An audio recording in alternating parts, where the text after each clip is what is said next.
to the Bleeding Burgundy podcast, a Washington Commanders podcast for fans, by fans.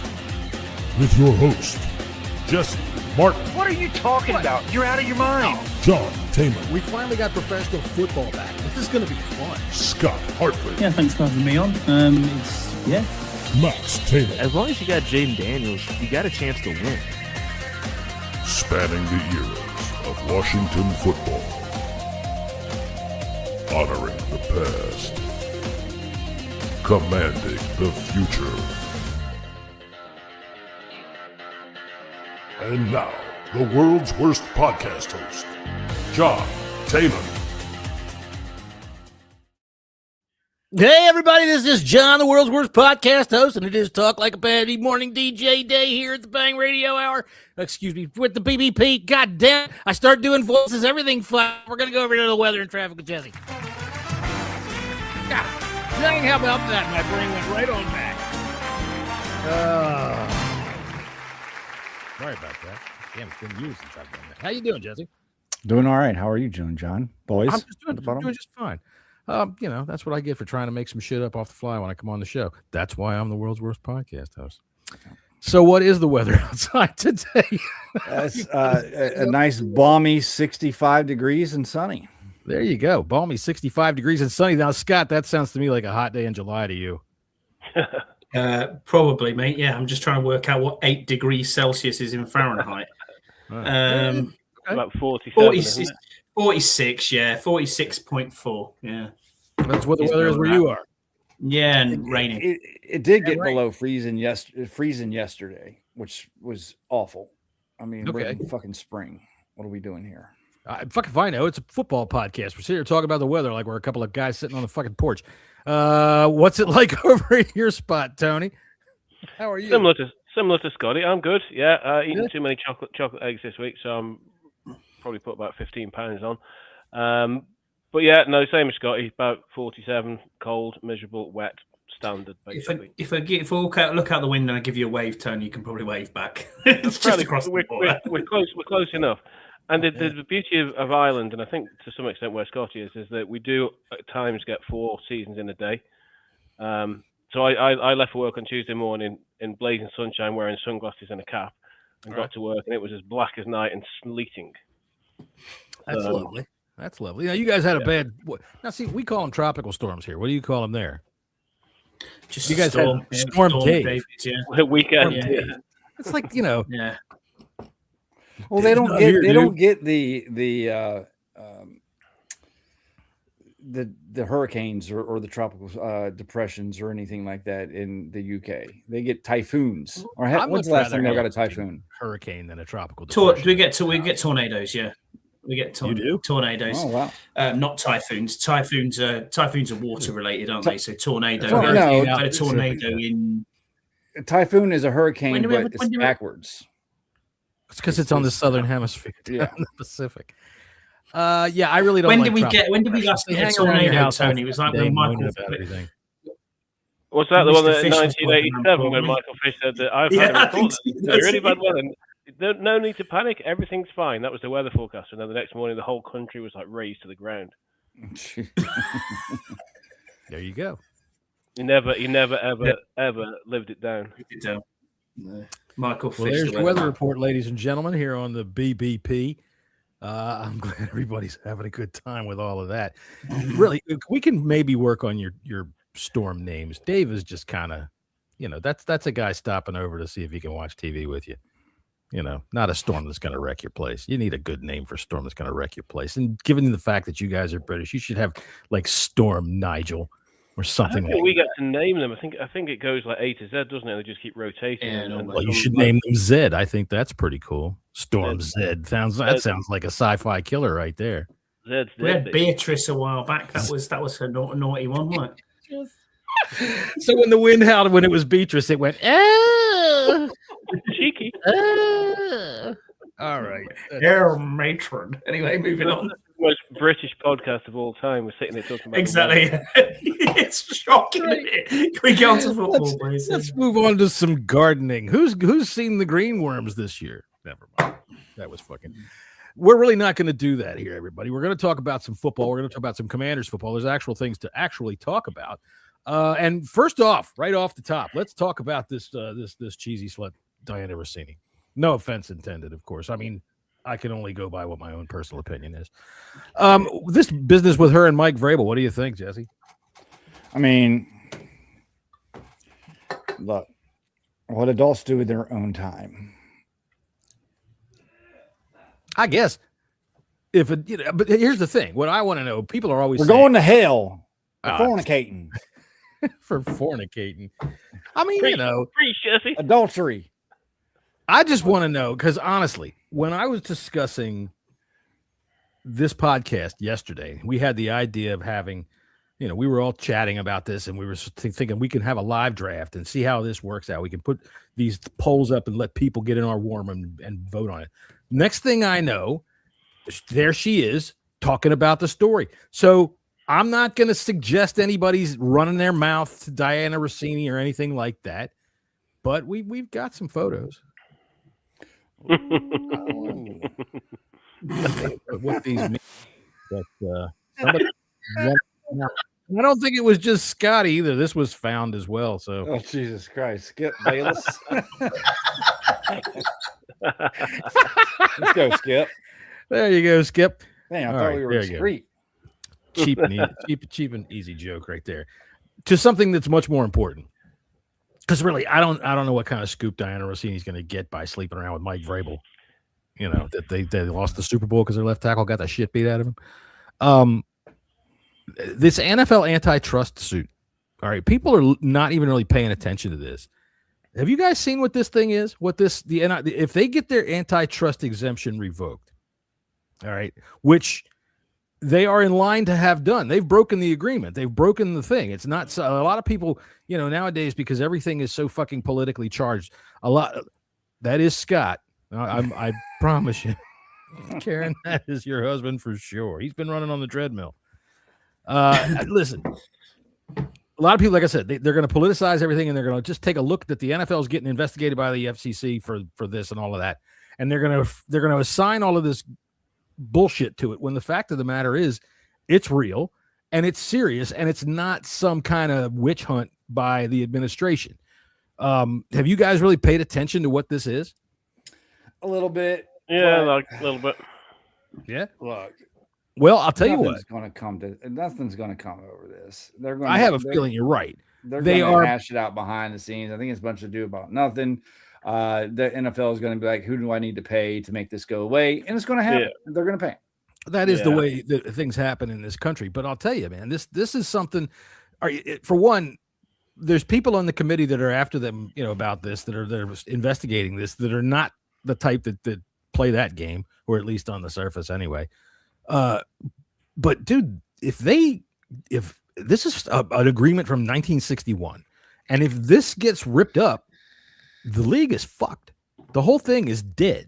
And I mean dead as a doornail. They could lose, for one, the antitrust exemption, for people that don't know, is what allows them to collectively bargain with TV for TV rights. All right. So if they can't do that, then that means each team bargains for their own. And that means the Dallas Cowboys make a fuckload of money and the Cleveland Browns don't. The Green Bay Packers don't. And when you have that there, then you all of a sudden, if you have a salary cap or any kind of collective revenue sharing like they do, well, then now you run into possible legal problems of non-competitiveness. All right. So this is what's going to happen if they allow this exemption to be taken away from them. Yeah, I mean, one of the things that's always been one of the sort of main selling points of the NFL is the sort of the fact that any one of the 32 teams can win. There are a number of reasons why teams don't, but whether it's the antitrust exemption, whether it's the draft, whether it's free agency, whether it's the salary cap, revenue share, in theory, everybody has a chance. Because if you take that away, then it does start to go down a slippery slope of being, like you said earlier on, John, about baseball and all, and similar to the Premier League, although the Premier League TV contract is Scott, correct me if I'm wrong here, but They don't sell their own rights. The Premier League has its own TV deal, and you get more prize money. You get more prize money based on where you finish in the league. Right. But in theory, most teams get a great whacking payout. Whereas I think in Spain, teams like Barcelona and Real Madrid, I think, sell their own TV rights and as such blow everybody else out of the water. They do. Well, this is all stemming from the NFL, and they're jumping into streaming services, of which I think you need more than 10 of them this year if you want to watch the games. It's so that is right there the break of the agreement. That's the break of the exemption. So they're either going to have to re-examine what TV is now, even though they really didn't do it when cable came along, to see how they can to get around this. Otherwise, seriously, if that's what happens to the NFL and there's no salary cap, good luck trying to compete with the teams that pull in the biggest bucks, man, because there's no way. There's no way. That's this antitrust exemption is what gives us what we have. Yeah, I think like Jesse said as well, that the NFL's lawyers will sort this out. One way or another, it'll get fixed. Well, let's hope, because that's a golden goose killer right there. And we've seen this like 3 years in a row. Oh, look what it will take for everybody to watch all the NFL games. Nobody does that. Okay, nobody does that. I'll give you an easy way to be able to watch every game. It'll cost you $15 a month. Sign up for NFL Plus, and then you get the fucking all 22. Yeah, you can watch every game. The antitrust exemption is beside all of that stuff. That's what I'm saying. Well, I'm talking about the people that are bitching about fucking having to go. They're gonna bitch about anything. Anyway. That's why this has come up. Otherwise, it would come up 3 years ago when they really started doing all these streaming stuff. I think it's much to do about nothing. The NFL lawyers, as Tony said, will get this straight one way or another, and they'll be perfectly fine because the NFL is too big of an entity to fuck up. You could hope, but if they start spreading their too far, the balance gets thrown over, and that's the only thing. When it comes to antitrust exemptions and things like that, there's other industries that are looking at what happens with this decision. There's other industries that rely on these kinds of rulings to be able to govern what they're doing. So, one of the things about American sports on television, like I said, this is from this act of 1961. We have things here in the U.S. I don't know if you guys have in the U.K. known as blackouts. They're starting to go away. Right, blackouts. If you're within a certain number of miles from the stadium and the stadium's not sold out, they black the game out, which always seemed unfair to me because that's literally the FCC trying to help a private corporation. But it was a trade-off to be able to broadcast the games of these highly popular sports on television, to be able to say, okay, look, we're not going to take away your game time revenue. We'll do this. So they gave them these exemptions so that, maybe I'm making too much ado about nothing, but when they've got the knife above the fucking throat of the goose, yeah. Well, yeah, I mean, it's kind of that. Was it Mark Cuban, the former Mavericks owner, made that comment didn't he, a few years ago about whatever it was about hogs getting slaughtered or something like that, and that basically the NFL hogs get slaughtered, right? Yeah, and that the NFL was just so obsessed with growth and revenue and making as much money as possible that at some point, it's going to pop. Now, as we all know, the NFL is trying to, everything it does, whatever it talks about, the family of football and all this kind of shit that they talk about, it is all about money. Of course. You do wonder if at some point, and I know this antitrust isn't purely that because it goes back 70 years, but 60 years. But you do wonder if at some point in the future, the NFL is trying to squeeze every last dollar and cent out of everything. Whether at some point people will say enough. That's why we're going to start having games on 5 nights a freaking week. Yeah, exactly. And I think also too, they're looking at the television rights next time. You just reminded me of something, Tony, when you brought up Mark Cuban. And I think a lot of this comes from other sports as well too. We've taken away from NBA Christmas. We're taking away time from there's one day that we can't that the day that the Army-Navy game is being played. We're not allowed. Nobody's allowed to play. But we're basically, the NFL is basically overtaking every aspect. I mean, we've really, like the NBA, even though that's probably the second grossing professional sport in the United States, we're really taking a lot away from the NBA, because the NBA was the only people that had the only pro sports that had games on Christmas Day, and it was a really big fanfare. I mean, the NBA was the only thing that was on TV.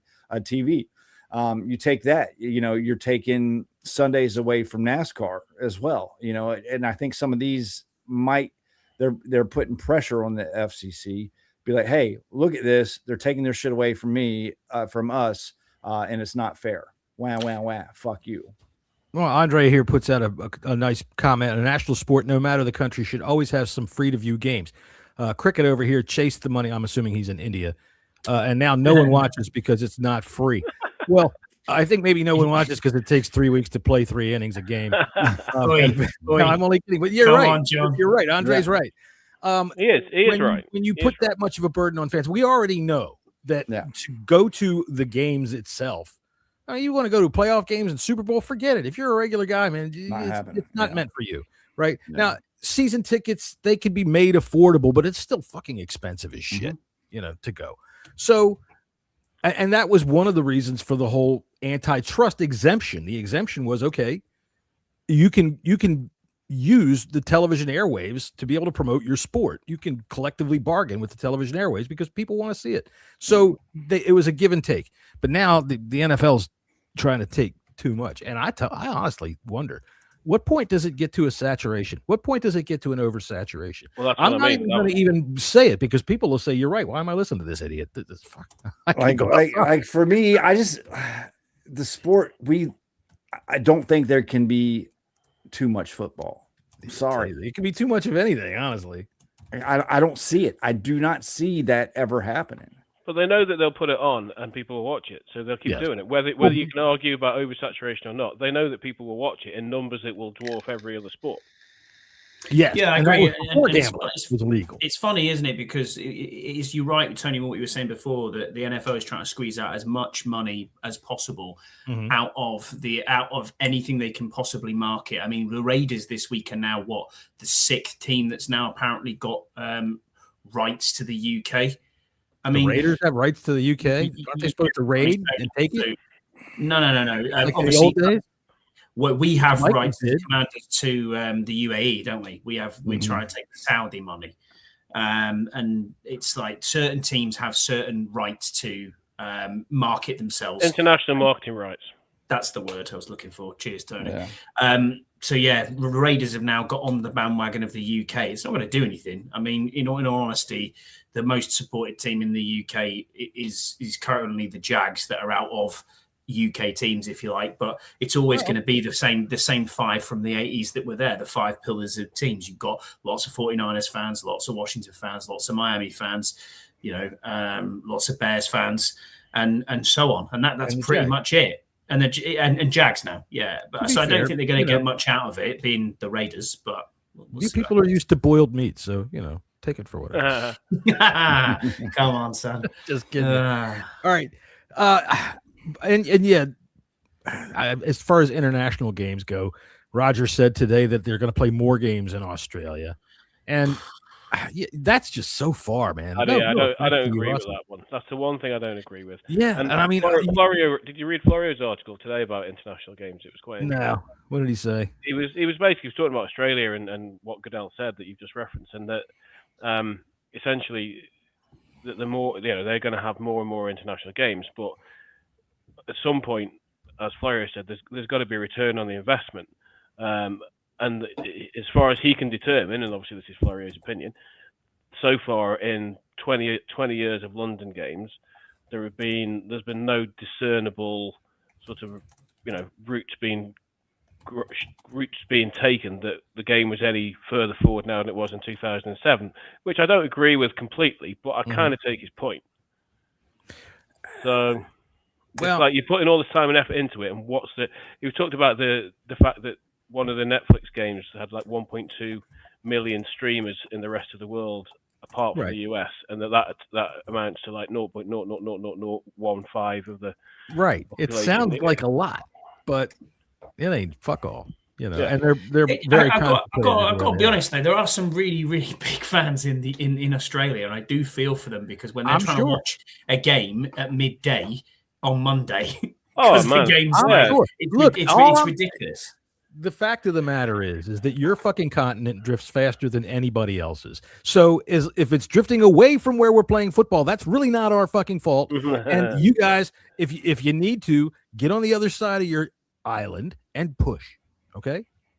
Yeah, but what the Aussies have to go through is mental, like Scott said. I mean, getting up at 6 a.m. on a Monday morning to watch Red Zone or whatever it is. I mean, that's it's insane. It's insane. I mean, I know, Ryan Borg, a few others who were international fans of the year last year, coming from Australia, and I just think, fair play to you guys. You know what I mean? And it's like you're meeting them in an airport in Green Bay, and it's like, yeah, I've just been flying for 36 hours. It's right. Like, wow. He's probably got something deadly hiding in his luggage. Probably. Yeah. Probably. Kyle Shanahan's disdain for playing in Australia was hilarious when he was interviewed, wasn't it? Did you see him at the owners' meeting when Florio and Chris Sims were interviewing him? And he was on with Matt LaFleur, and Matt LaFleur was just absolutely ripping the piss out of him for the fact that they were having to go to Australia, and Shanahan was just like shaking his head, going, "It's not good. This." It's not. And honestly, the only teams that can possibly participate in it are West Coast teams. And I mean, you tell me about Denver. That's too far in. As far as I'm concerned, I'm talking about teams that are right there on the coast. Denver's only a 45-minute plane ride from San Diego. Not with the way the world is curved. If you're flying from Denver to Australia, it takes 39 days. I know it for a fact. Hold on a minute, John. You said it's curved, really? You fall off the edge of the earth twice when you fly to Australia from Denver. You go out, fall off, go down, fall off again. And then eventually get there. What's west of Westeros? I don't know. No idea. Turn it upside down. Well, I'll look at it again. Anyway. All right. I lost my place as to what we were talking about and all that kind of stuff. I'm not really quite ready to do this live draft yet, unless we want to do it right now. You ready to go with the live draft? Is there anything else Commanders-wise to talk about? Uniforms are coming next week. And I'm wearing the new uniform. Commanders have very kindly sent me the new uniform. All right. Oh, yeah? Yeah. Oh, that's cool. That's nice. We're bringing back RG3. He's playing flag football now. Don't start it. New uniforms next week, and there's been a bit of heat. People saying, "Oh my God, there's a white." They look at the white helmet. It's a fan helmet. Okay, it's for retail helmet. That's all it is. Yeah. It's already been you can tell because you see the old jerseys right there. Even though there's white old jerseys were next to him. He's signing old jerseys. It was on Bill's Instagram account. That's where that one come from. We've had so many people this week on social media going through, looking and saying, "Oh, look at the glasses. You can see that the old badge is there." No, you can't. No, you cannot. But who knows? I saw Diana Rossini with somebody's coach. I'm not, but that was just me. This bullshit about the fucking uniform reveal. Honest to God, we sound like a bunch of fucking little girls. Yeah. Is it going to be the right color of burgundy? Is it going to be this? Is it going to be that? Is it going to be this? Jesus Christ. You know what it's not going to be? It's not going to be Chief Two Guns. It's not going to be the Redskins. It's going to look like the Redskins, and they might put the spear on the helmet. And people are going bonkers for this. I don't know whose idea for marketing it was to start to turn the NFL into this fashion plate thing. Nike. Watch. On the draft. Now, Scott, you won't be there this time, so you'll get to watch on television. Before the draft, when they do the red carpet and all these guys come down talking about who they're wearing, and it's like, Jesus Christ. Chuck Bednarik is rolling over in his fucking grave, right? Ray Nitschke is ready to claw his way out of the ground and come fucking sack somebody. So Chuck Bednarik wants to knock somebody out. I did the red carpet last year. Frank Gifford out. I did the red carpet. What were you wearing? Who are you wearing? I got asked. I'm wearing Primark jeans, pair of Adidas trainers, and a one-point safety show cap. Primani? Did you say Primani? Yeah, I did. Yeah, Primani. I'm wearing Primani. It was fine. I just can't wait for like Andy Burroughs to be hanging on him like he's on Entertainment Tonight. What do you want to do after I undraft her, darling? Just anything. Just something. We're fucking stolen from Ivory, ain't I? All right, yeah, Stone Island, bruv. Right. Fucking a bit of Stone Island, you fucking having it. All right, well, let's see. It's a good time for this.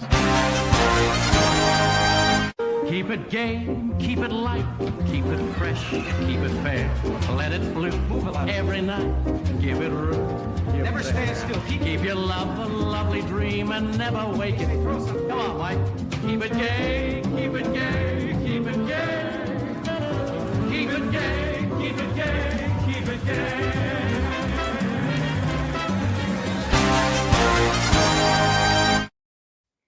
And Jesse, you're going to be sharing a hotel room with this man. Unfortunately, yes. There you go. Looks like. So, well, I don't want to have to play the song again, but I'm not sure that you're going to give a shit. Yeah, this will be a fun, interesting time. So, in Pittsburgh, where is the draft itself going to be? I mean, it's going to be in the parking lot of Walmart, the stadium. Oh, sorry. Okay, so what are they going to do over there? There's no Pirates game there that weekend, I would imagine. Because I guess they're close by. Yeah, it's actually, I think they built a new stadium, so they're not. I don't know if they're right next to each other anymore. So, are you going to get to go into the VIP area with Andy? Yeah. Yeah.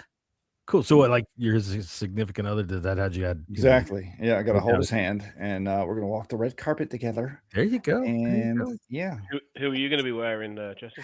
What will you wear? Levi 501. Yes, he'll be showing. Look, it's goddamn button fly. Look, watch. A white pizza. Yeah, I've got some yellow mustard stains on it. Can you imagine it? And I haven't even put any beard oil in. Yeah, nice one. Yeah.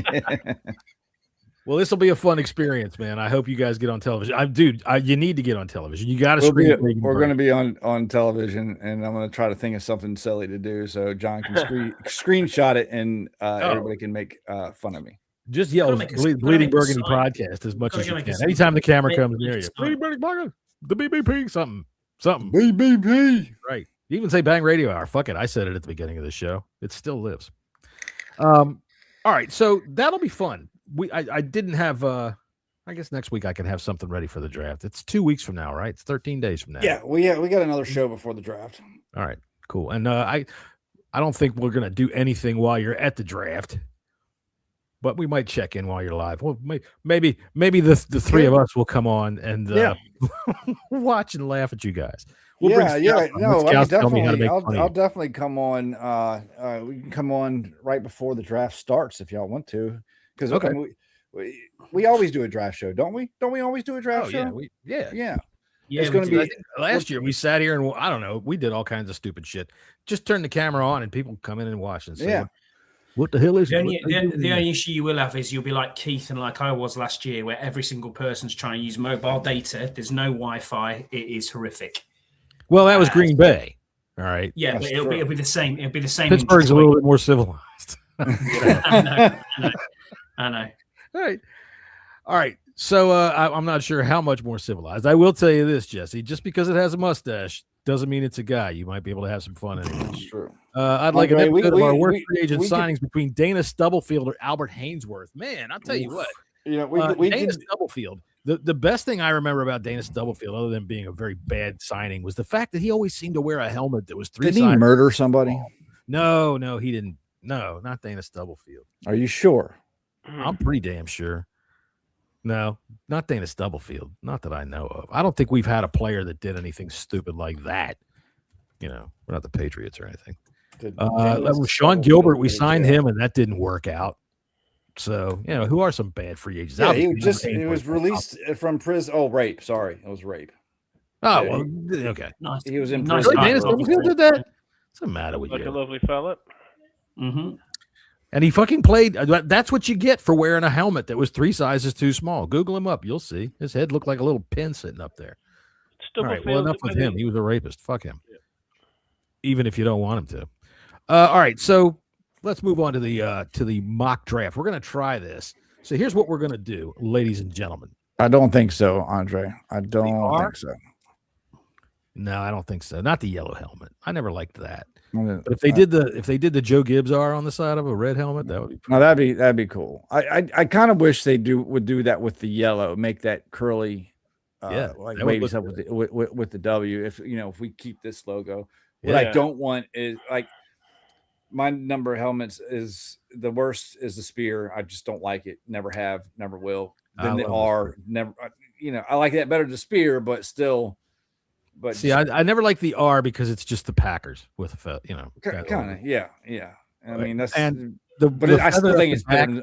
I think it's better than the. Oh yeah, I don't like that one either. That looks like a deer running away. I didn't like that. But yeah, I thought the spear looked pretty cool, and that seems to be the way that it's going to go. You know, I did see it in that guy's glasses in the photo. So I think the surprise that Josh Harris, and they said Josh Norman, that Josh Harris was talking about is probably going to be the alternate helmet. Yeah.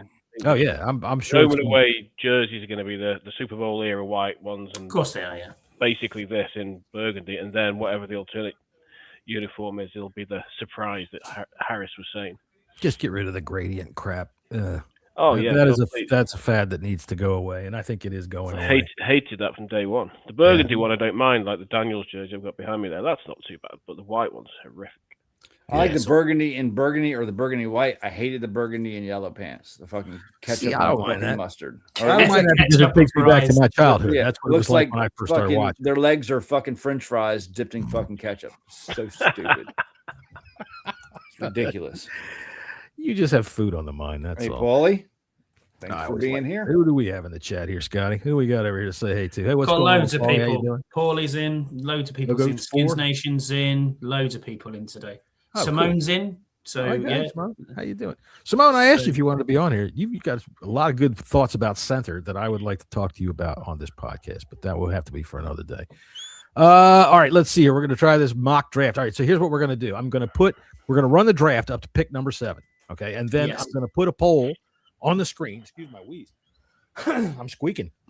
We're gonna put a poll on the screen. What do you want to do? Go offense or defense? All right. So we have 10 minutes to make the pick. So everybody that wants to vote offense or defense of which way you want to go. And then once we see after like maybe a minute and a half, 2 minutes, what it's looking like, then we're gonna put some names up based on what we've already seen happen in the draft, and we'll go and we'll make a decision as a group. And that always works. Yeah. And while we're waiting for some people to vote, we'll weigh the pros and cons of each. Exactly. Yeah. We'll do that. Right. Now somebody's going to have to act as the Scott G of the group because he's not here today. From what I understand, he had to pick up a loaf of bread, so you know he's going to be gone until at least tomorrow. It takes a while. That's a trip. Yeah, he's going to be a while. And with gas the price it is right now, gee, I feel for him. So somebody just vote for anything against anything Jesse says. Got it. Right. I'll add this. Makes sense. I'll add this to the stage then. Just let me know what you can see. Paul's way ahead here. Right. All right, so ready to go. So I'm using the consensus board. We're going to go fast on this, so it's not going to take forever. But let's go for it. I'll pull this up a little bit so we can hopefully see who goes. So we have a trade first. Oh. Do you want to just ignore trades, or what we going to do? We can talk about it. I guess it's something really cool, good up there. But let's hide the trades first, and we'll go back to what's actually happened in the draft so far. So Jeremiah Love has gone. Carnell Tate went 5 to the Giants. Sonny Styles went 4. Ruben Bailey, Arvel Reese, and Fernando Mendoza. Tony, I don't disagree with you at all. Let's have a look at what we've been offered here. So Chicago's offered us 25, 57, 60, and a third round next year, 444 points. Detroit's offered us a value of 495 with 17, 50, 128, and a second next year. And then Carolina's offered us 1951 and a second next year. So would that interest the Lions trade? Really interests me. Yeah, the Lions. I'm sorry I didn't put trades up on the poll, but the poll is up for offense and defense. So I'll tell you what, I can stop this poll and we'll put trades on it. So where is the poll? It's not showing up in the chat. Oh, hang on. That's what I thought. Yeah, it's on the top right corner. It's on the top right corner of my screen here. Yeah, but we can't. So do people have to click on the screen? That's the thing. I don't know how you pull that into the chat. Somebody try it and tell me how it works. Yesterday when I was watching your podcast, Scott, it just pulled up in the chat. It came in, did it? Yeah. Interesting. Why don't we just I'll write it in the chat then. Set it up. Here it goes. All right, so I'm going to show it again. All right, so you can see it up in the top right. If somebody's doing it, I guess it works because some people have already chosen. So there you go. Offense, defense, or trade based on what we've got. Now, I can't read the screen very well because I'm trying to run this other thing. So Tate's gone, Love's gone. Who else is gone? Yeah, so I'll tell you now. So it's Tate went, Love went, Styles went, Arvell Reese. Jesus, I keep clicking in Jeremiah Love. Sorry about this. It won't be 2 seconds. I'll get off that. Fernando Mendoza and Ruben Bain went 3 to the Cardinals. So far, the best prospects on the board, as per the consensus draft board, is David Bailey. We still have Caleb Downs there, Francis Mawinoa, Mansour Delane, Makai Lemon, Spencer Fano are your top talent on that board right now. I mean, obviously, we can scroll down a bit, but yeah. I think at this point, you'd virtually discount offense because... Yeah. Well, we got to see who's everybody's voting. They still got about a minute left to vote. Yeah, Tate and Love are both gone, and I like Lemon, but there's guys I prefer to Lemon on that board. All right, so on our board here, we're going to have, because defense is now ahead, we're going to call that and say, okay, it's defense unless anybody wants to get one last vote in. Let's see. One or two, yeah. So 1 or 2 is offense or defense. That's it. You want to go back to the trades? We got 0 for trades. Zero for trades. So trades we can just bin. So let's just take. I do want to see what the other trades were, though. So the trades were again 25, 57, 60, and a third from Chicago, 17, 50, 1, 2, 8, and a 2027 second 495 for Detroit. They've offered us the most, and then Carolina went 19, 51, and a second next year. A second next year. That's a little tempting. Well, this is what I mean. So Detroit, Detroit is second. And that would probably be nice. So the Bears and a second. So the Bears one was 2 seconds this year. Is that right? It's a lower first round pick. Yeah. So but then 57 and 60 are both. And then a third next year. All right, well, third next year. But if you look at the value points here, it's 444 against what we have as 7 is worth 426. 495 is what Detroit are offering us. Yeah. And then if you go to Carolina, it's 455. So Detroit is the deal would be there is the first at 17, a 50 pick 50, one pick 1, 2, 8, and a second next year. So a first, a second, a fourth, and a second next year. Yeah, I mean that's both the Lions, but in fact all 3 deals are really good deals. Yeah, they wouldn't be too bad, but nobody's voted for trade. Yeah, so I mean, I'm still picking a player. Yeah, I'm going either Delane or Bailey. All right, so let me put up the poll. Here's our new poll. Let me hide that one. Let's see. I'm going to hide that one. All right, well, here's our new poll. We're going to pick Downs, Bailey, Delane, or other. And if you pick other, show your work in the chat. So there you go. So we'll give this another 2 minutes or so. One for Downs, in this, I'm sorry. I like Bailey in this. Same here. I like Bailey too. I love Delane. I think Delane's great, but got to vote for Delane. One for Delane so far. Yeah, I think as I said in the article that I wrote today, any one of 8 players you could happily take and say it's a good pick, right? And then also make an argument that you should have picked somebody else. Yeah. Both things can be true. Right, and I mean, as long as the player himself doesn't turn out to be a total whack job, we can almost not screw this up. Like right in the chat 1, 2, 3, or 4. Yeah, like what we're seeing with Delane and Bailey, both of those are really good picks for the future. I think because just for the positional value of it, we're looking for another outside corner. We need another edge rusher for the future. We're okay this year, but these are the value of these 2 positions are just out of the roof. Yeah. So having a 5 years of control for one of these 2 positions is right, fantastic. For me, when it comes to the 2 of them, you go pass rush because I would lean that way too. Yeah, I would lean that way too. But simply because, for one, if Delane was that much astronomically better than the rest of these guys, but Bailey is a damn fine pick, and pass rush is how you stop offense this year. You don't stop offense on the back end. You can't do it. It's just not, the league is not set up to be that way. Look at our defense last year. I mean, aside from the fact that it was a non-communicative load of crap, when you can't pressure any passer, they're going to just rip you apart. The game is not set up to allow you to play back there. Go get the passer, put him off his spot, rack him in his head, knock him out of the game. That's right. I said so. The quarterback must go down, and he must go down hard. That's why I and today, this could change in 2 days. Obviously, he's already off the board, but I have Bain slightly above. Bain's Bailey off the right board. now. So, all right, in the chat, in the poll that everybody's taking, by the way, if you're over there on social media and watching this on Jesse's X account, you should be able to vote there as well. And if not, come on over here to YouTube and, Scott will say hi to you.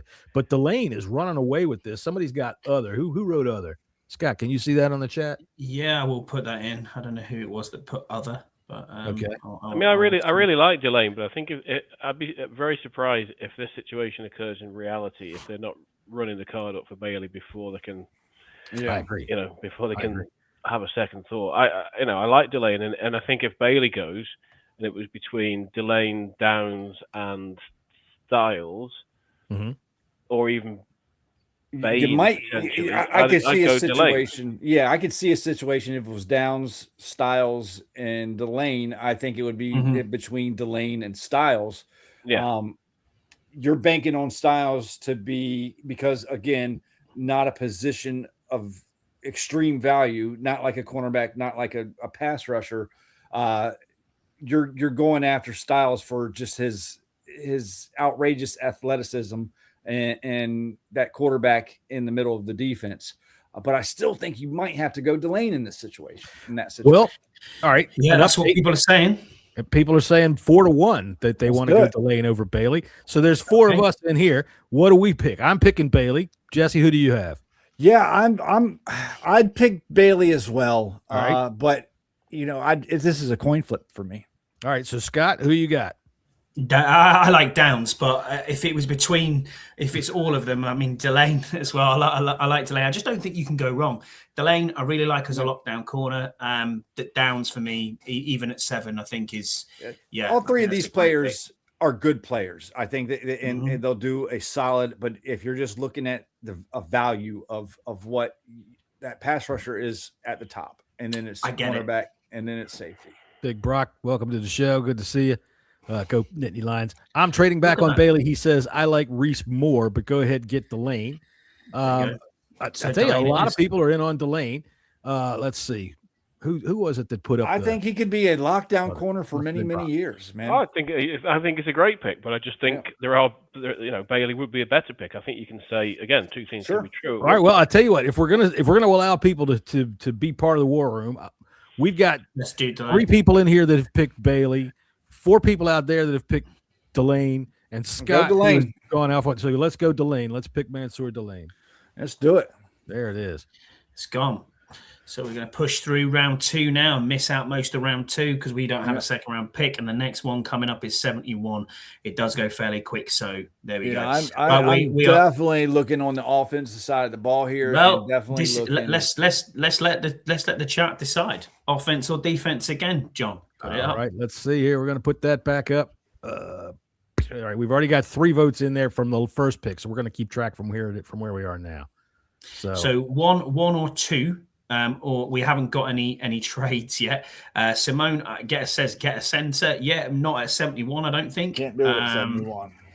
I think a little bit later, yes. Or if you had that extra second round pick, or third round pick. Sorry, I think yes, we could do that. So we're getting a lot of 1s here for offense. So just bring up the receiver, Scotty, on the offense. Absolutely. Skylar Bell is the first one, but I suspect it's going to be another. We need a playmaker.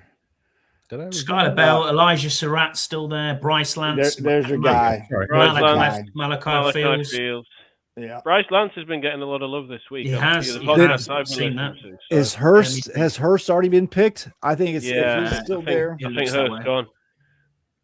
All right. Well, I forgot to start the poll. So now the poll is started. So if you want to vote offense, defense, go ahead, vote offense, defense, and then we'll figure out who we're going to nail this or narrow this down to. Hurst seems to be getting quite a lot of buzz in. Right. He does. I heard that. Yeah. Simone just wants a big fat guy that's going to bend over and protect Jaden. I can't blame you. So Andre looks like the only one who's going defense at the minute. I mean, fair play. You know what I mean? Right. I can see that coming through. A lot of people are saying offense. So I've got 1-1-1-1. I got to agree offense. Yes, I got to agree offense. All right, so I'm going to stop this poll and hide it, and let's go ahead and see who's available there, Scotty. Big boundary receivers. Offense. So let's look at offense then. So this is all of the offense. So Max Clare is from Ohio State tight end, is the highest rated player on the board. We do not need a tight end at the moment. Wide receiver wise, we have Skylar Bell, we have Elijah Surratt, Sam Hecht is still there, the offensive center from Kansas State, who I really, really, really like.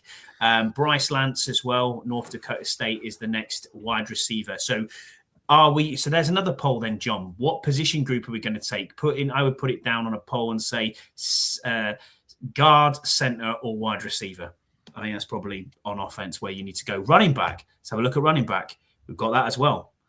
Jonah Coleman, probably 108. So we're a bit ahead of the game there on draft needs. Stage. You could just go offensive line or wide receiver here, because O-line or receiver, yeah. We'll let the chat decide. I'm loving the fact that Anik Castle's coming up as a little advert at the bottom there. It must know I'm here.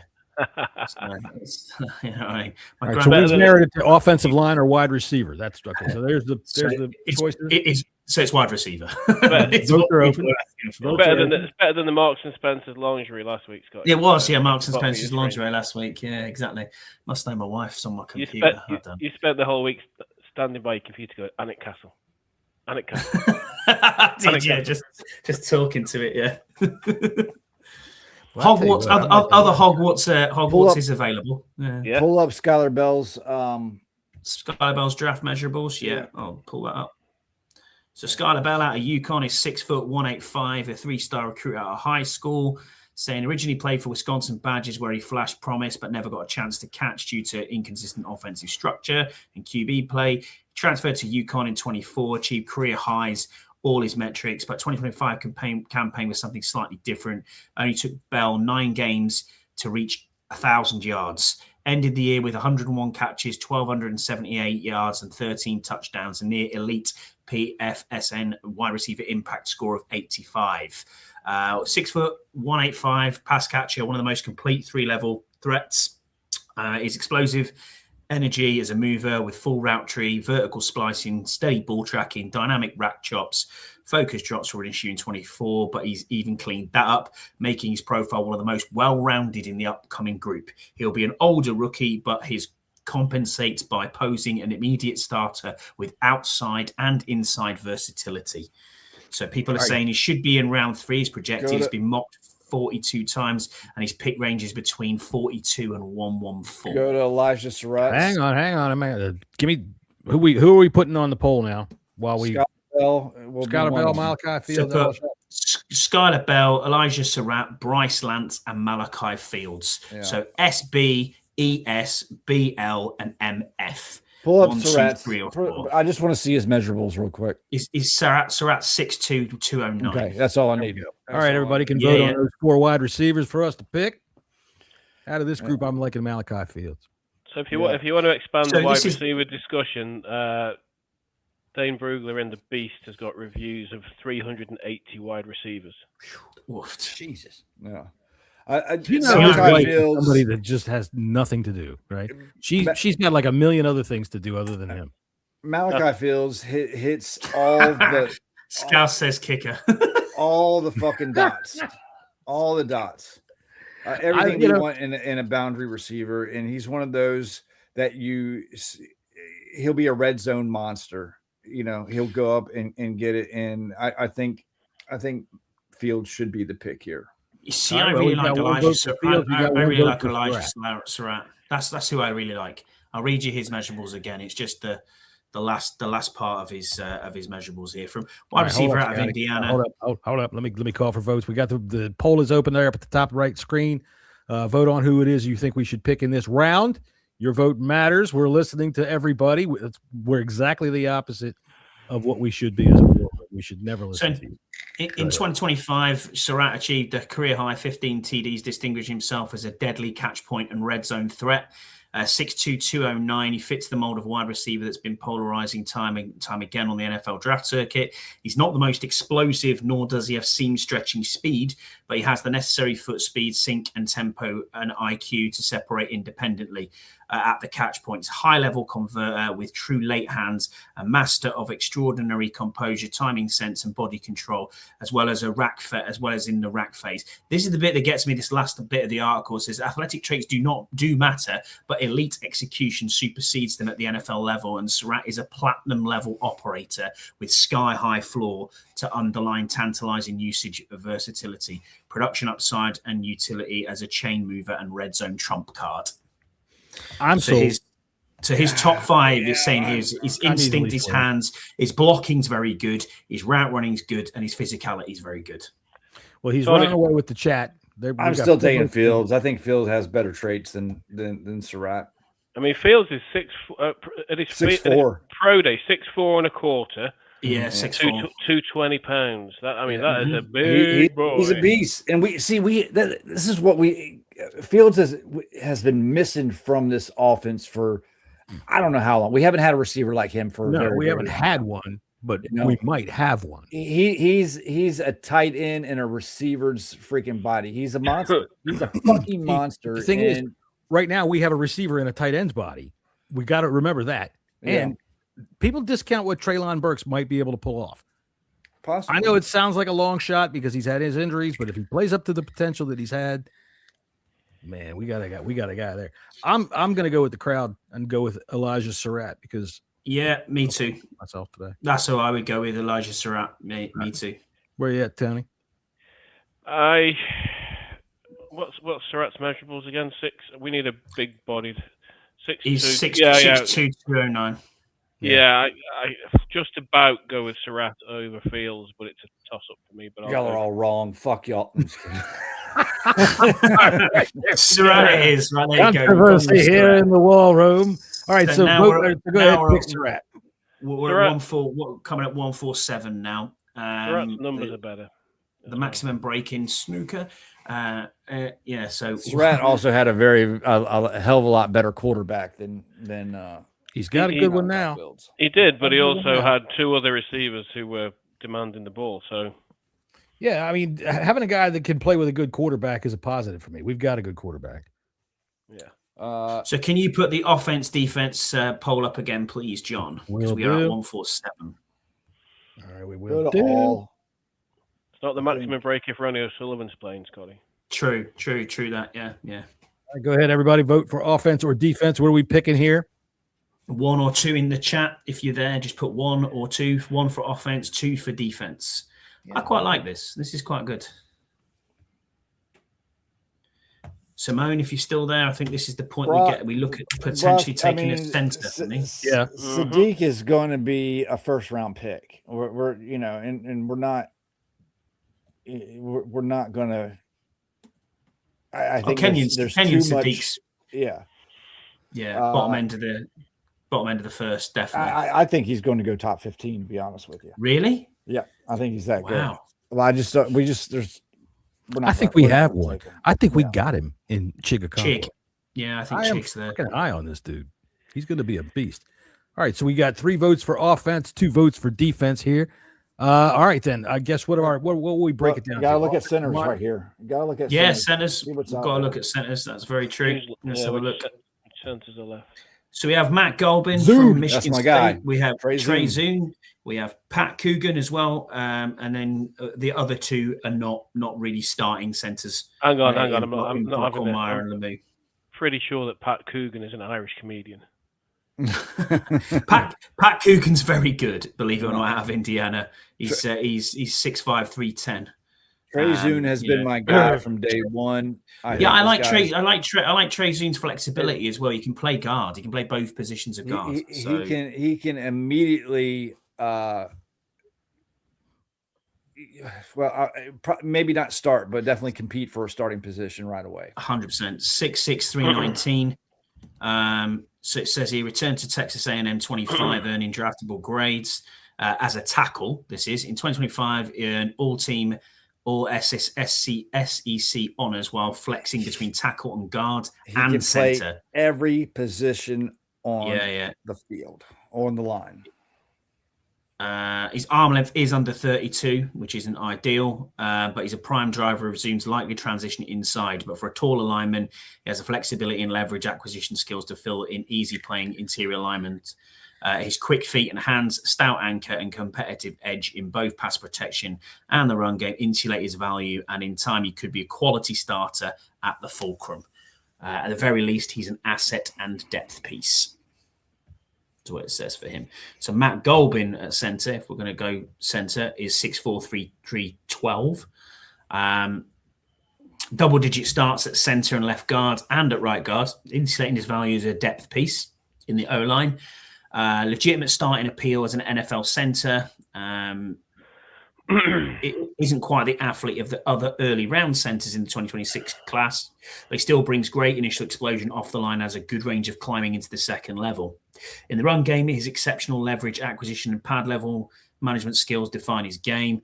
He also boasts elite core strength when latched and uses this to keep defenders inside his frame while driving lower body power. Meanwhile, in pass protection, Golbin excels at playing square to the rushers, using carefully timed punches and suffocating anchor to limit opposing power output. Golbin can still gain more experience identifying stunts and blitzes, but he plays with patience and discipline and isn't afraid to talk defenders off balance and finish when given the opportunity. A high floor player with transitionable leveraging, hand power, and functional strength. Golbin could be a mid-round steal, is what it's saying. All right. I got two guys on the poll here. We're taking center. Mm-hmm. All right. That's so if we're taking center, there is also other positions out here. I mean, I can only do so much with the poll, and you keep going faster than I can write them down. I'm sorry. Are we definitely set at center then? Well, why don't we just? Oh yeah. Yeah. I think it would make the most sense at this point. All right, so I agree. That here's our pick: Trey Zoon or Matt Golbin. I think that's the two. That's it. That's the two. Yeah. I would so take one Trey or two Zoon in the chat for either of these. So yeah, there you go. One for Trey What are Zoon. we saying about what's the Trey beat saying about these guys? Matt Golbin. All right. Taylor Green. That's a great shout. Taylor Green. Simone, all right. No, I mean we could look at Taylor Green. Is he still? No. If he's still there, is he a QB? What yeah, the hell he is are we 162. doing? No, and no again. Two. You can't. So Matt What are we doing? You can't do the cows after the banjo. Are we kidding me? Come on now. We're Come on, picking chat. You Matt guys are smarter than Golbin. that. Jake Slaughter will be there with the next pick, possibly. I'm going to see actually is Jake Slaughter still there from Florida? Or has he already gone? Go back to the centers. All right. So do we want to look at other positions? I can write another poll. We want to look at running. I mean, Trey Zoon is staring us in the face, and if he's on the board when we pick at 147 and we don't pick him, this administration should all be fired. Fucking like seriously. I quite like Golbin as well. I think Golbin is good job. Well, in the beast, Trey Zoon is Dane Brugler's 5th ranked center, and Matt Golbin is the 8th ranked center.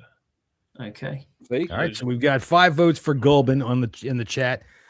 We've got more than that in the chat. But for people who want to touch the screen and vote, Trey Zoon is getting his ass kicked. And here. for as much as O-lines get shook up, on a yearly basis, it happens to every O-line in the entire league. Mm-hmm. You want someone versatile that can play anywhere. And That's where I'm at. So Zoon's got a 3rd or 4th round rank grade by Brugler. And here we are on the 4th, right? Golbin's got a 5th round grade, and we're in the 5th round. So if we've got a guy who's got a 3rd or 4th round grade available, yeah. Well, if we all vote on our panel here, we should override this. We can overthrow the chat. Yeah, it's a 3-vote difference there. So I'm voting for Zoon. I said so out the outset. Jesse, you're up for Zoon, right? No, yeah, definitely. All right, Scott, where are you standing? I'll take Zoon. All right, so Tony. Apparently, Brockelmeyer is Brock's brother. For real. I just asked him, really? Draft him now. I said, I said, are you for real? And he was like, yeah, it is. I was like, wow. Well, fair play to him. Well done, mate. I hope he does get drafted. We can never go wrong with you can't have too many offensive lines. We always need line. What's his Fort Worth, Texas. What's his write up? There he is. I'll put him on the screen for you. There he is. Look, Is he a centre? Okay. Yeah. 29563. If we draft Zune and Brockmeyer, we can cut Allegretti. Fuck it. Yeah. What if you got? Why not? Yeah. Oh my God, Rory McIlroy's just holed off the green from about. Has he? Oh Wow. dear. Sorry. Right, so it's Trey Zune then. Right, okay, we'll take Trey Zune. There you go. Sorry, Done. chat. We're at 187. Can't always agree, Jesse. We can't always agree. 187. Right. Again, if John is there, we're going to have a trade. Who's that offering us a trade? Pick 191. They're offering 6 against 7. We're not taking that. Yeah, no. See ya. Sorry, Patriots, but that's not happening. Right. Offense or defense again? Offense or defense? What's it saying for in the beast for Brockmeyer? Down here, seventh round / PFA. Oh, UDFA. Priority free agent for Brockmeyer. Priority free agent. Yeah. There's no trade, John's just offense, defense. This one, but that's fine. So one or two in the chat. There you go, offense, defense, or if you want to try to call and make a trade, go right ahead. We'll answer the phone.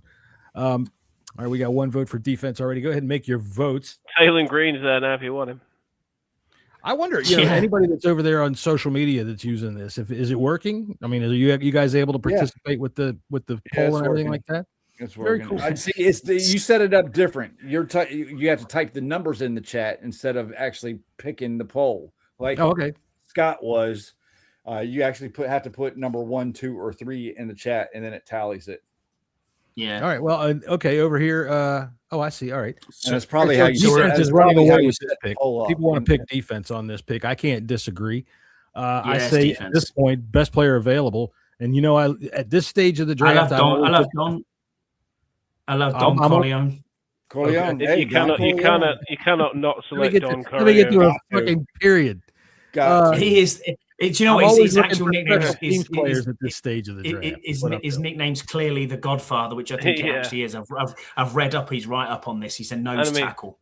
Hey, if you don't pick him, he's going to bury you in the car. He'll bury you into the car park if you don't pick him. 61335 senior. He looks like a menace. Yeah, look, nicknamed the Godfather. Of course he is.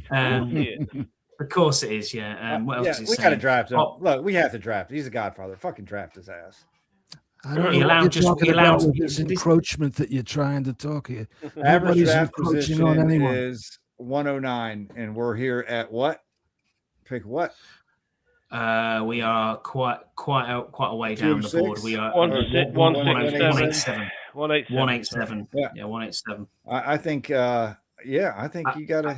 Yeah, I think you got to go Corleone here defense wise. But I mean, we'll click on defense and we'll see what comes up as what's the best. Well, so defense is the thing. So give me some names to put in there. So Corleone, Corleone. So DC.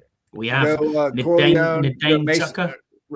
Tucker and Kennedy. We got a safety, an edge, and a tackle.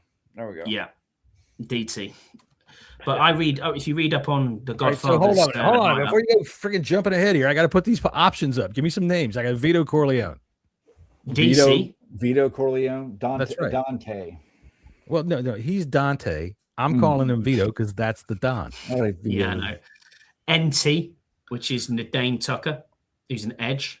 And then we have JC, which is a safety out of Oregon, Jaden Kennedy. Jadon.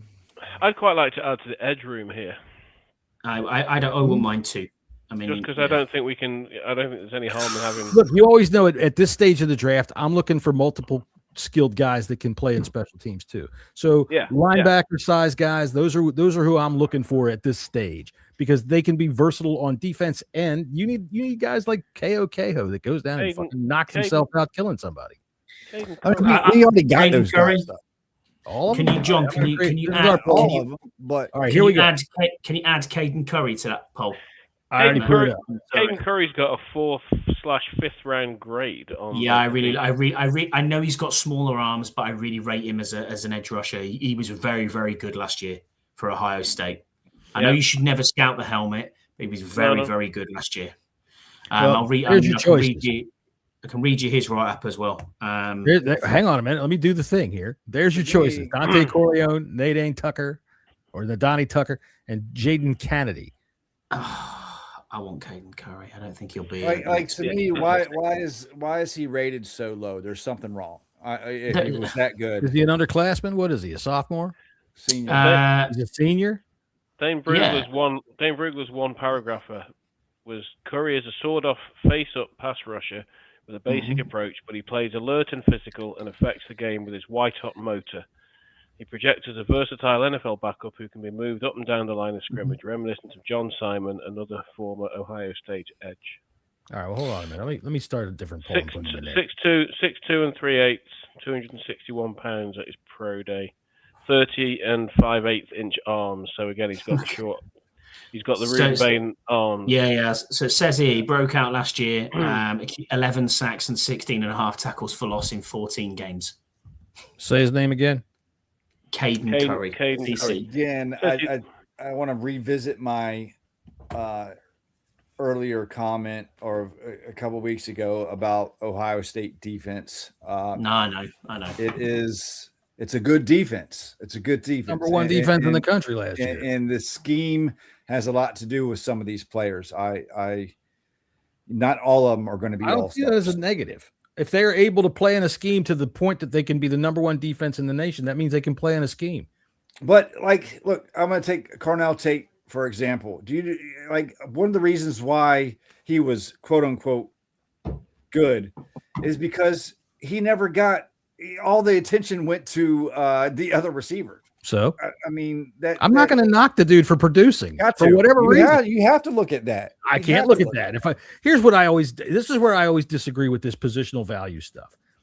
You're building a team. You're building a Super Bowl contender. You're trying to. You're not building a spreadsheet. So for me, looking at value over what I want in a player right now, if this is the guy that fits my spot the best, that's the guy I'm taking. And if that means that I'm going to quote unquote overpay for him later on down the line, I'll put the Eagles out there. The Eagles did a fuckload of moves all over the place. They did another one today. They traded Wicks. But and we look at their salary cap, and we said this last week. They've got 2 trophies to keep them company while they go through their rebuild. And that's where I'm coming from with this. Working out what the salary is going to be down the line when you have to pay this guy again. I don't care. If he fits what you're going to do, that's your guy. I think to Jesse's point about Tate, you certainly have to consider the fact that he saw single coverage for most of the time because Jeremiah Smith was getting doubled up the whole time. Well, wouldn't that take but at the same time, Carnell Tate improved massively from the previous, from one year to the next, by all accounts. And, Jeremiah Smith was there last year as well. So, you've got to just weigh up those different things. Yeah, listen, I'm not saying I'm not going to be upset. It's going to be a bad receiver. I'm not. I'm just you have to look at all this when you're drafting. You have to take all this stuff in consideration. Oh, of course you do. Yeah, absolutely. You have to weight it properly. Yeah, like between Styles and Reese and Downs, like one of those, maybe 2 of those players might not. They were good in college, and we've seen this before. Might not work in the NFL. We've seen these system type of players. So you have to wait. You have to weight that in your decision making. Yeah.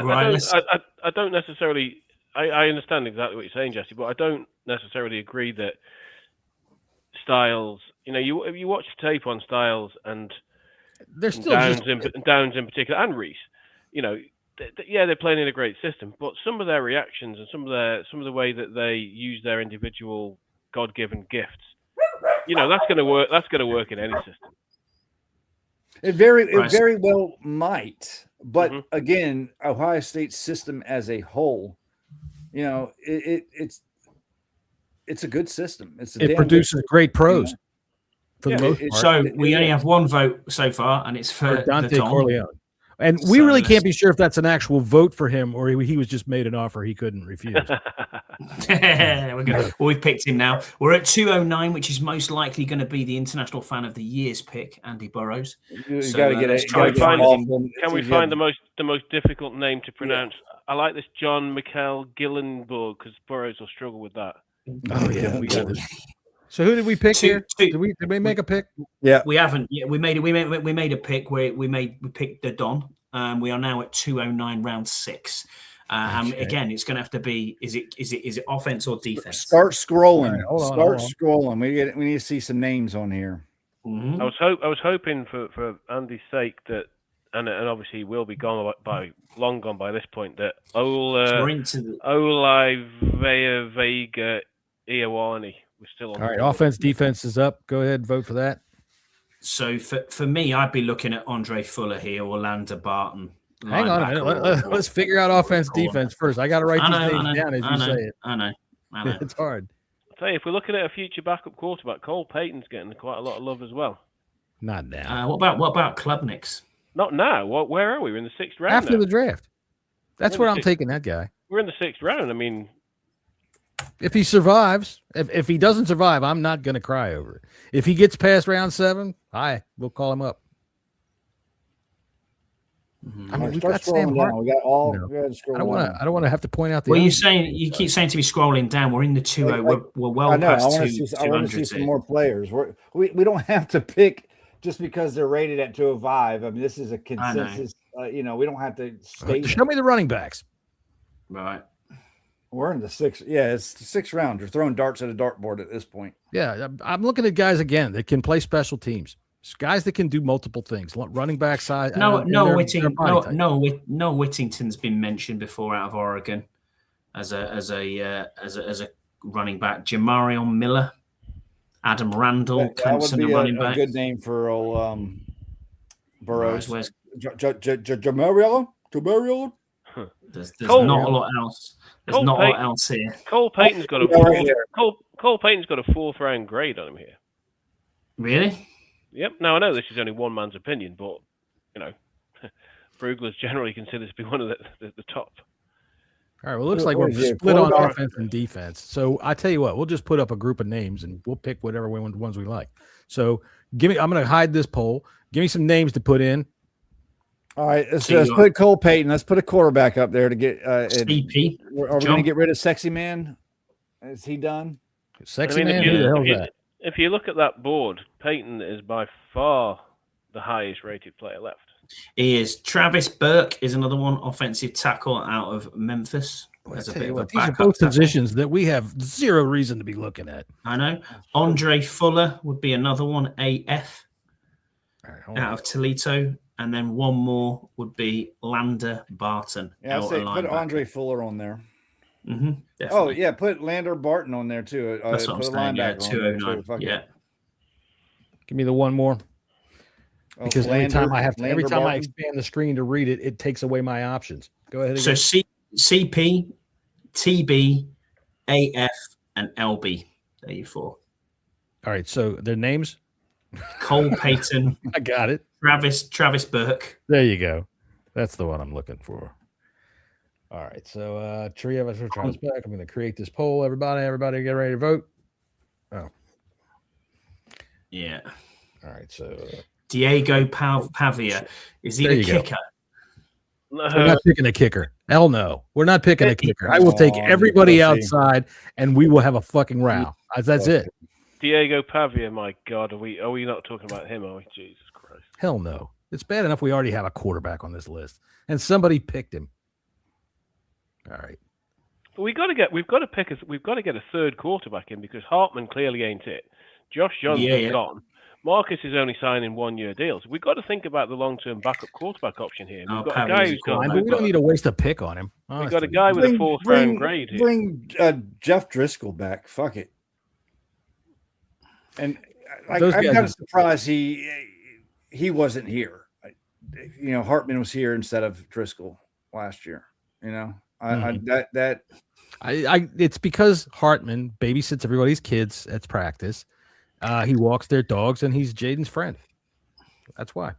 All right, so I've got 2 votes for Andre Fuller, 2 votes for Cole Payton.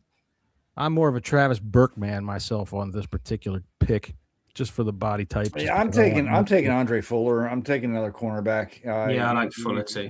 All right, I'll go with you guys. I don't really care at this point for those picks. But I You know, do agree. any With, player I do, that picks is I good. do 100% agree with Tony's point. We got to do something about our third quarterback position. I'm taking Cole Payton here without even thinking. Okay. All right. So we got 2 votes for Cole Payton in the chat, 2 votes for Andre Fuller. We got a vote for Payton. We got a vote for Fuller. Scott, which one do you pick? I'll be the tie here. I'll go with Cole Payton. All right. Let's take Cole Payton. We're picking That's our quarterback. third quarterback. All right, now I'm going to go ahead and predict Jaden Daniels isn't going to like that. He's going to throw a fit, and before long, he's going to sign a contract with the Packers. Oh, Lander Barton's still there. he's still there. Jamari Taylor's available. Virginia.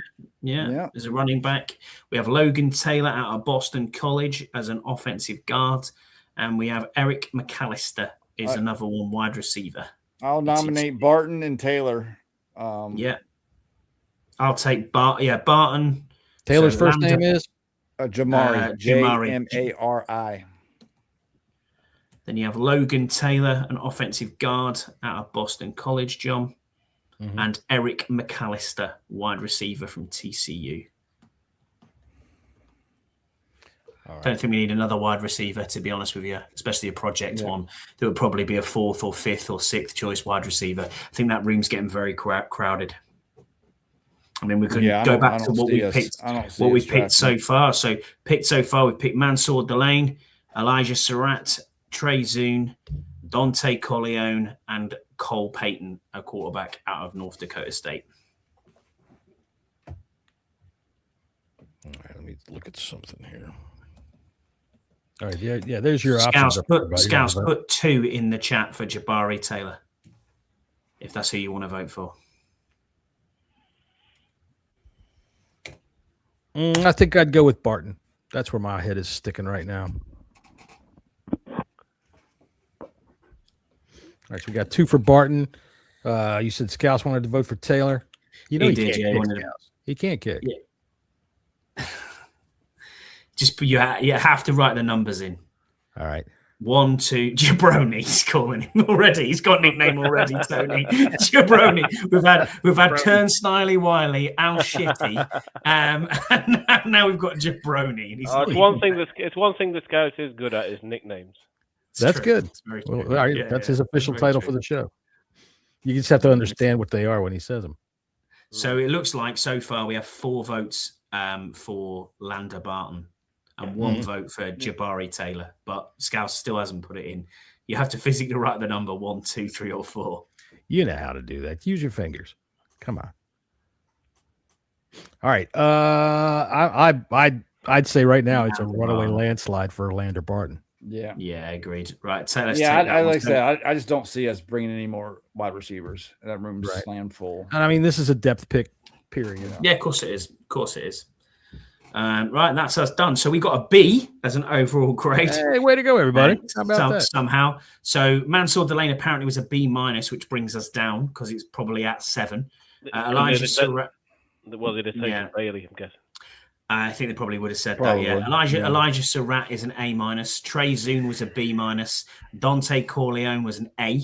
How the Cole fuck Payton do you, look, is an A. How the hell is that an overall draft grade a B when all of them are A's? All A's. Yeah. 1, 2, 3, 4 A's. It was graded on a curve. Some other idiot was drafting while we were. There you go. So that is the consensus chat and Bleeding Burgundy podcast overall mock draft. Thank you everybody for taking part in that. We thought we'd give it a whirl and see how it goes, but yeah, no, that's been pretty cool. Yeah, that was pretty cool. You get the official Scott Hartley I love you look of the day. So all right, please get rid of them pictures, honestly.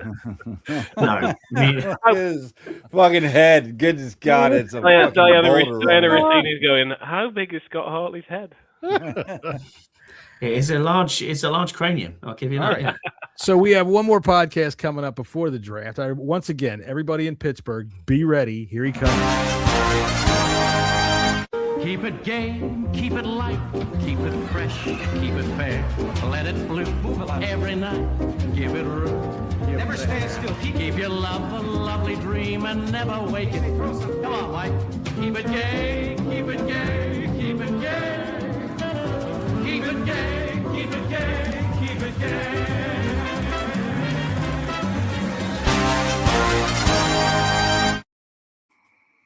Serendipity, I gotta say. All right, so yeah, we'll have some fun next Friday talking about what we can expect in Pittsburgh while Jesse and Andy go roaming the town. That'll be fun. Well, you guys can see if you can get kicked out of as many places as Ben Roethlisberger has been. That dude is not welcome anywhere in that fucking town. He is an asshole prima versa. And if you meet him, that would be even more cool. Then you can tell him I said so. He's a great singer, right? I thought it was fantastic. All right, so let's see here. Let me find our music to get the fuck out of here with, and then we'll get the fuck out of here. All right, everybody. Thanks for participating, like Scotty said, in our mock draft. And I thought that was kind of fun. I thought it worked pretty well, even though it was a little confusing and muddy while everybody was trying not to let me hear what the fuck is going on while I'm trying to write these polls. There's the worst podcast host. I am the worst podcast host in the world. I have no control over this show, and everybody just talks right over everything I want to say. But I thought it worked out pretty well. I'm glad everybody participated. We had a good participation, and it was fun. We came up with a B, even though we made some great picks. And I think that as a result of our efforts, the Washington Commanders are assured multiple Super Bowls in the near future. Right? Absolutely. All right, so we will see you all next Friday at 5:30, and we will discuss this all once more before the draft finally gets here. So until then, everybody, later.